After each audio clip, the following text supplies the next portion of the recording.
pleasure. We can't even handle the little pleasure we've got, you see.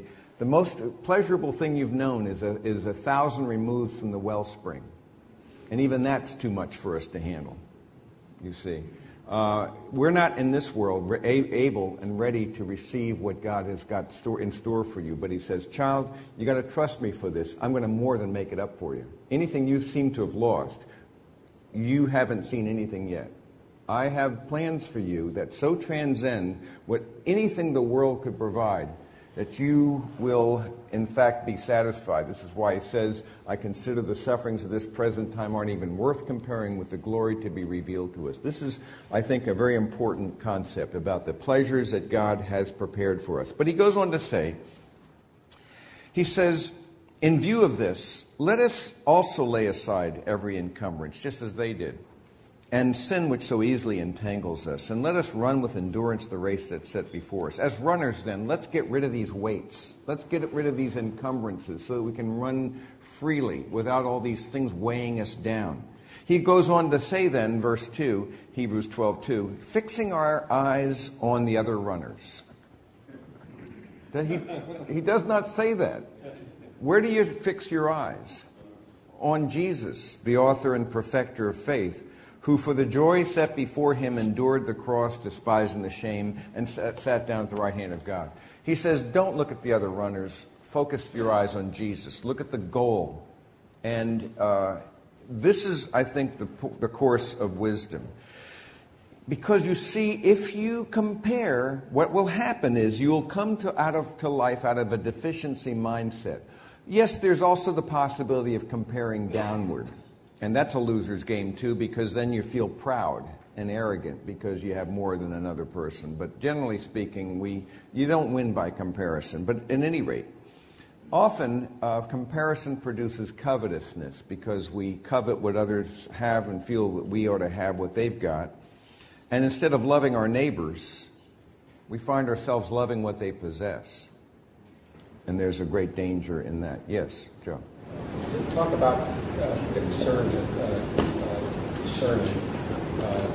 with regard to comparison. Talk about discerning with regard to comparison. Yeah.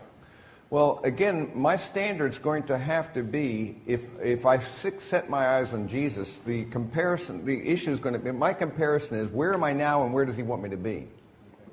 That's the standard. Paul says, forgetting what lies behind, I press forward for the goal. So I'm comparing myself with where he wants me to be, but I must not compare myself where other people are.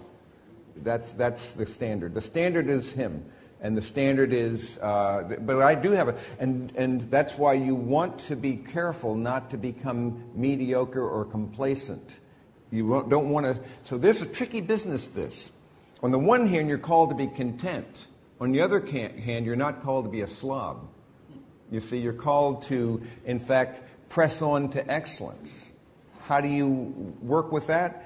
You are content with where you are and where he has you, but you're also called to greatness. And I believe he calls us to greatness and gives us a genius in some specific area, and he gives us competence so that we can accomplish what he wants for us. So we press on. We're never satisfied with where we are, but we want to move beyond mediocrity and move toward greatness. So there's this tension that we live in. Yes, Robert. Can you reconcile that with what Paul said, imitate him or be as Paul? Can I reconcile that with what Paul... I'm repeating what he said. What? When Paul said, do as I do. When Paul says, do as I do, be like me, yes. When Paul says, be an imitator of me, even as I am an imitator of Jesus, he says, imitate me insofar as I imitate him. That's what it comes down to. Insofar as I follow him, you want to follow that same thing. That to me would be analogous to 2 Timothy 2:2. The things you have heard from me in the presence of many witnesses, these entrust to others also who will be able to teach others, and teach to others, and then they'll be able to carry that beyond. There's 4 generations there. So insofar as you see me walking with him, you want to walk in that same manner. Just as I abide in the Father's love, Jesus says, so you're to abide in the Father's love. So there's an analogy there. Abide in Him, and that becomes the analogy. The issue then here is if we are not careful, the lack of contentment produces an unhealthy covetousness, which can then lead to unhealthy forms of competition, where we become, if we're not careful, we may be willing to compromise our character and become somehow ruthless. Competition itself is not a bad thing. We have to do that in business. But there are forms of competition that are ruthless, where we besmirch the competition, we try to hurt their reputation, and so forth.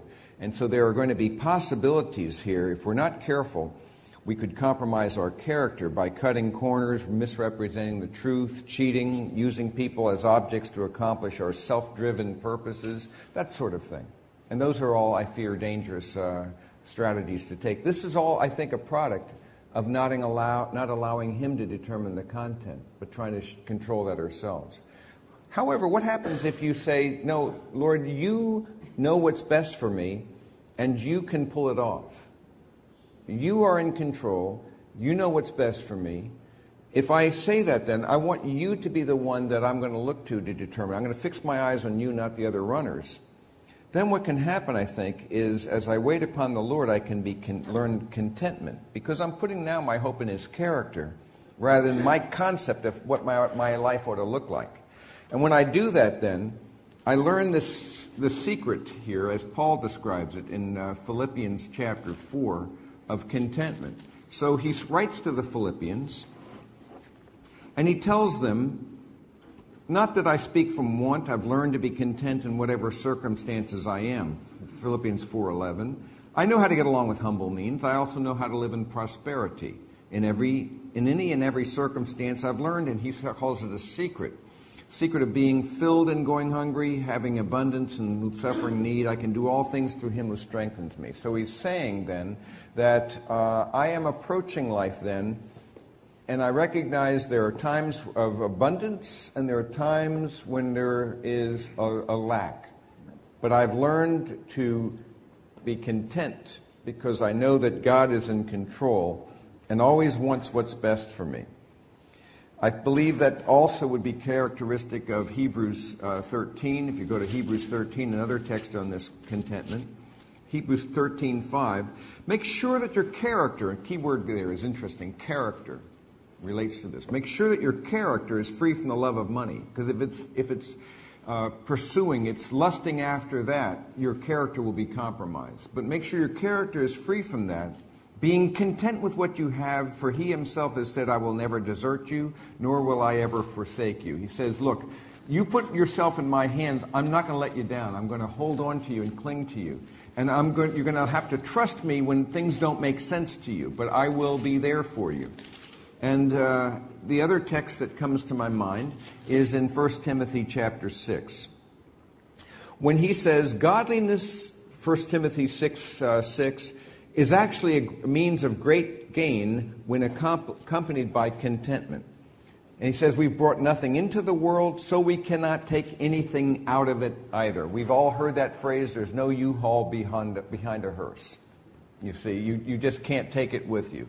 Though Pharaoh tried, as best as he could, then the grave robbers took it. You can't take it with you. It's a Gary Larson cartoon I'm reminded of, where there's this woman who is in this house, and she's in mourning, and she's looking out the window, and you see this cloud up above, and there's this piano, and there's these golf clubs, and a dog, and a television set being pulled up into the crowd. And she says, "Oh no, George, he's taking it with him."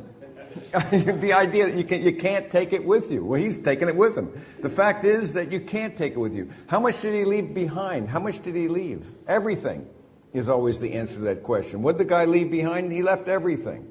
The only thing you can, yet the beauty is there's something you can send ahead, isn't there? Not this world's goods, but you can send something ahead. And that's the relationships you built into the lives of people. Insofar as you loved and served people, that you do send ahead.